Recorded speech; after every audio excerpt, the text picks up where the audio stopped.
Müstəqil Azərbaycan dövlətinin memarı və qurucusu, dünya şöhrətli siyasi xadim, xalqımızın ümummilli lideri Heydər Əliyevin vəfatının 19-cu il dönümü ilə bağlı Türk Ağsaqqalları İctimai Birliyinin üzvləri Ulu Öndərin Fəxri Xiyabandakı məzarını ziyarət ediblər. Onun xatirəsi ehtiramla anılıb, məzarı önünə gül dəstələri qoyulub. Qeyd edilib ki, xalqımız dahi rəhbərin xatirəsini unutmur, onun ideyalarına böyük sədaqət nümayiş etdirir. İctimai Birliyin sədri akademik Sudeyev İmamverdiyev bildirib ki, məhz Heydər Əliyevin apardığı uzaq görən siyasət nəticəsində Azərbaycan çətin dövrlərdən uğurla çıxdı, inkişaf etdi, çiçəkləndi.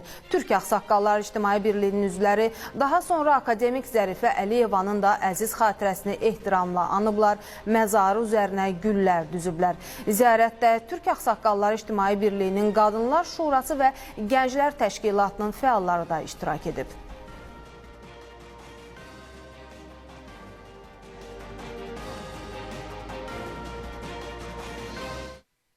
Bax, bunun hesabına xalqımızın Heydər Əliyevə olan böyük etibarı hesabına onun hakimiyyətə gəlməsi ilə dövlətimiz, Azərbaycan dövləti ümumiyyətlə xilas oldu.